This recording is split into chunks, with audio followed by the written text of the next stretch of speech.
Welcome to the channel, everyone. On this channel, we share stories of average Joes around the world and their not-so-average issues.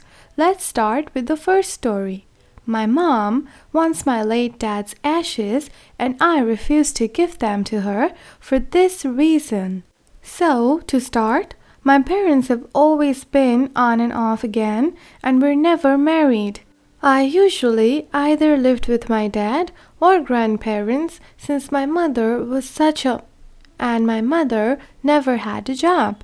I'm not sure how she managed to convince my father to have a second child with her 10 years after me, despite me at the time not living with either of them, and thus my sister was born. My dad moved from our small town to the big city of my state and left me, my sister, and my mother. It didn't take long until I was living with my dad again, and life was pretty chill. My mother began living with my grandparents since my dad was no longer supporting her and she refused to get a job. At some point, while we lived in the city, my dad became homeless due to drug abuse, so he took all his stuff and took it to my mom's parents' house since they had an extra room. So, since my dad was homeless, I began living with my grandparents again. So, it was now my mother, sister, grandparents, and I living in the house. My mom, of course, took over my old room and made me sleep in the living room. In the short time she lived there, she trashed it out. She took one of my moving boxes that still had my clothes in it and disappeared whatever was in it, then used it as a litter box because the original litter box in her room was so rancid the cats would shit or piss literally anywhere else. You could smell the litter boxes that she never cleaned from the front door. She broke the glass door to my cabinet in the bathroom, the toilet in two different ways, the door, the bathroom door, the window, put holes in the wall, and a lot of other things I can't think of now. My mother then would go around bitching at us about how mess the house was. And to top it all off, mother got into fighting with my grandparents on a regular basis, at one point threatening to kill herself and my, at the time, 4-year-old sister. So, after a year, they decided she needed to move out. Of course, it's very hard to move out when you don't have a job. All of my family members began suggesting places for her to work at: Walmart, Best Western, gas station, but she was too good for those places. You see, my mother was a musician and was unable to have a normal job. Plus, she's so much smarter than everyone else. Finally, her aunt took pity on her and let her move in, before realizing my mother wasn't the poor single mother she made herself out to be, but instead a bum. So, finally, my mother got her own government assistance apartment, and of course, since my mother has no job, she doesn't have any furniture, and this is where the true entitlement comes in. I was 16 and had just started my first year of actual high school. I tried online for a bit, so I was very stressed. My room was still a mess with boxes upon boxes of my mother's stuff. I had fixed and cleaned what I could, but most of it just needed to go somewhere else. My mother, instead of taking the literal boxes of clothes from my room, begins to go to Ross and buy a whole new wardrobe. Where did she get the money? My child support, of course. When asked if she wanted to take it, she threw a fit and said she didn't have the room. After about 2 weeks of her living at her apartment, she began to come over to my grandparents and I things as if their house was her own personal furniture store. My mother took an end table they didn't want and a few other things. She then started to come into my room and looked at it as if it were the jackpot. My room had 2 chests of drawers, a queen-sized bed, and the 2 most important items, a pretty big flat screen my dad got me as a birthday present, and a coffee table my dad handmade himself. She started subtly by saying she wanted the table with the marble top, and oh, how boring it was over at her house. My grandma, in turn, brought her an end table with a marble top, not the coffee table she wanted, and suggested activities she could do. She then threw a fit, demanding she be given the coffee table. Now, this coffee table is literally at least 200 pounds. The frame is made of wood, the part my dad made and stained, with the center being a huge slab of marble my dad got from a job site. No one had ever been able to pick it up by themselves, and getting it from the city to where it is today was a feat. My grandma pointed this out, and my mother began acting like a belligerent child. My mother, after a month, realized she wasn't getting the badass coffee table and instead decided to go for the TV. She told my grandma that it's only fair she gets my dad's things since they were together for so long, and it wasn't like I used the TV for anything.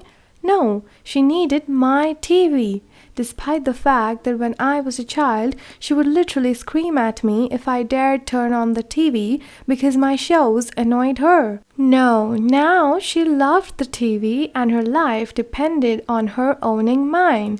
I told my grandma no, that was a birthday present, and while at the time I had nothing to use it for, I planned to buy a console in the future. My grandma respected this, but my mother kept pushing. It was then she got my sister involved. She told my little sister what a hateful, greedy person I was because I wouldn't give her things. She then compared me to her younger sister, saying, even sister's name isn't as bad as my name. Younger sister sometimes gives me her old things. It was because of this my little sister began to hate me, thinking I didn't want what was best for her and our mother and was just plain evil, that I was the root cause of their poverty. My mother stayed away for a good year before she began coming back to my grandparents. While she was at my grandparents' house, if she got into my room, she would begin picking things up and inspecting them before deciding whether she wanted them or not. I told her to not do this many times, but she would still do it. She never wanted the boxes of actual junk she left, but instead the nice things that I'd either cleaned up and put to use or had bought myself. She even went as far as to try and gaslight me into thinking my things were really hers. My dad then died in 2020, and instead of being a normal person, my mother acted entitled as hell. She got upset when she wasn't involved in the funeral arrangements. Again, my parents hated each other, and she became especially upset when she was told that she wouldn't be getting anything of my dad's.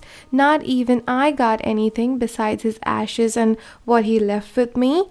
Her interest in the coffee table was yet again piqued, and she on multiple occasions tried guilting me into giving it to her before realizing she couldn't trick an 18-year-old. Since my dad died states away and had COVID before he died, he was cremated. I got a third of the ashes, his older brother got another third, and the last third were either given to other family members in little necklaces or to be scattered. After the funeral, my mother began to throw a fit, saying it was unfair I got my dad's ashes and saying she should instead get them. She used the argument that she had kids with him and she of course loved him despite calling him slurs. She was especially hurt when everyone else got a necklace with my dad's ashes. Ever since my dad's death, her entitlement and her poor single mom story have both gotten worse. Judgment. I think you need to get a restraining order against your mom so she can't ever come near you. I'm afraid that if you keep her in your life, she'll start having some mental health issues. Plus, getting that restraining order will make sure you don't have to deal with her. And if she tries to go over to your grandparents' house, she'll get arrested for violating the restraining order. Am I in the wrong for not wanting to host my friend as a house guest anymore?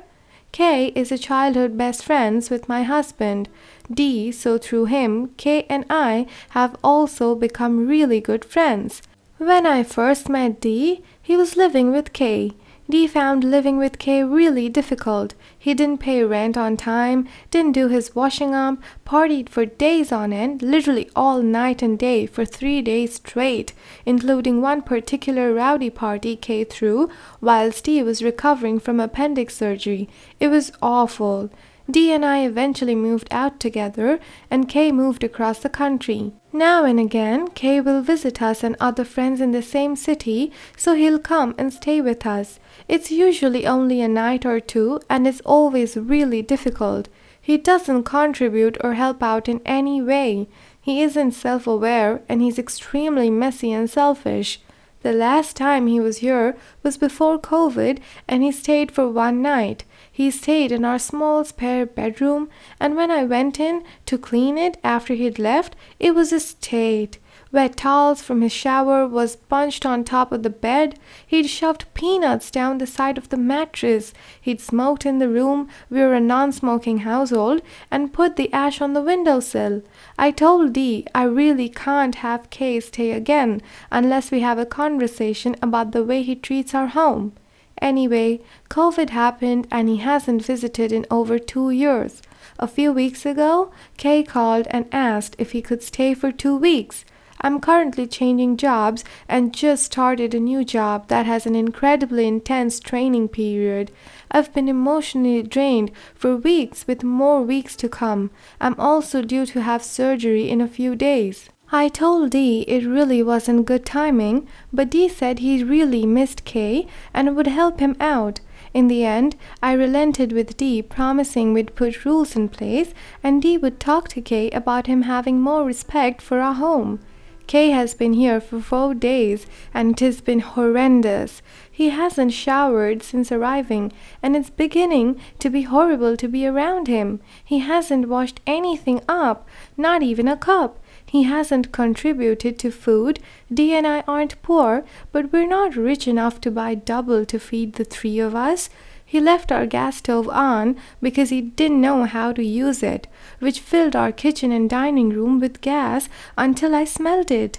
Because of my new job, I'm using the room that used to be the spare bedroom, so we've had to put a mattress in our living room for Kay. We agreed that he didn't have to pack up the mattress every morning, but to keep it semi-tidy to avoid it being an eyesore in our home. He hasn't done that. His sheets are unmade, his clothes strewn everywhere in the room. He's shoved our sofa to the other side of the room to balance his laptop on. Whilst he's in bed, we aren't able to use the room at all. Because of all this and my emotional state because of the job change, I confronted Kay. I admit I wasn't the most sensitive to him and I feel bad about it. I told Kay things weren't working if it didn't make an effort, and he told me I was being difficult and wasn't a good host. I told him, if you're staying for 2 weeks, it's less like I have to host you and it's your responsibility to entertain yourself and feed yourself, etc. Kay has blown up. He's saying our friendship is in jeopardy and it's putting Dee in an awkward position because he agrees with me but feels like ganging up on Kay won't help, which I can understand. I'm usually a pushover, but I'm determined to stand my ground on this, which of course is causing an atmosphere in our home which is worse for everyone. I'm struggling on where to go from here. I'm tempted to suggest him staying with another friend for next week or just have another conversation about what he can do to make everyone feel better. Am I in the wrong for expecting my friends to help out with the bachelorette party even though I didn't make them my bridesmaids? I'm getting married in a few months and I chose to not have bridesmaids for a few reasons, as it wouldn't fit in with my traditional type of ceremony and I wanted to cut costs for myself as well as my friends. My sister never had bridesmaids either, but her friends were still there to get her ready and celebrate with her and also helped her plan her bachelorette party. I did send my closest friends who have invited to my bachelorette a little gift box with a succulent and some trinkets and a note that said my wedding wouldn't be the same without them there, since I wanted to let them know them being there is important to me. My sister has been doing the main planning of the bachelorette, putting together a spreadsheet and adding info and ideas into it. I asked my two best friends to help me and my sister plan and have us four be the main drivers of things. I was also secretly hoping they would make cute shirts or shot glasses or something with Team Bride or something like that. So far, though, those two friends haven't helped at all with the planning and ideas, and my sister has been asking me why they haven't been contributing or even really replying to messages. I'm really sad because I was kind of expecting them to help me out and be hyped and excited for this. It's the first bachelorette in our group and come together for this, even if I didn't officially make them my bridesmaids. I guess my question is, am I expecting too much? I'm kind of feeling hurt by this, and I'm embarrassed that my sister is asking me why they aren't helping. She didn't have bridesmaids for her wedding either, but her friends still stepped up to help and plan a fun event. I'm not asking for a complete surprise or anything. I don't know, maybe I'm being extra. I'm just feeling quite sad because my fiancé is also having a bachelor's party without having groomsmen, didn't even send them a box, and his friends have been doing the heavy legwork in planning a cute bachelor's party. They even are getting custom jerseys. Am I in the wrong for not putting more effort into learning my girlfriend's native language?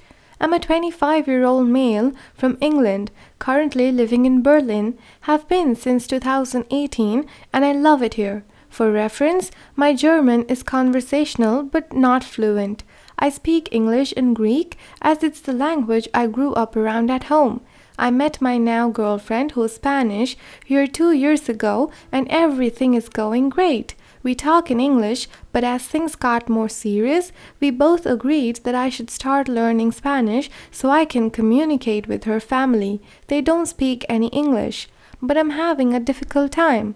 On top of working full-time and taking a marketing qualification in my own time, I'm committing 1 hour per day to Spanish and progress has been slow.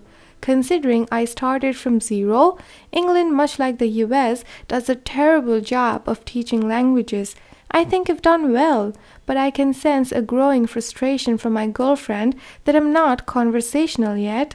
I think some of the stress is down to previous troubles, as her previous boyfriend, German, couldn't communicate at all with her family and it ended badly, particularly with her father. I'm really trying my best to learn. I've got YouTube tutorials on the go, pages of studying, highlighting, etc., and I'm trying to communicate with her in Spanish when I can.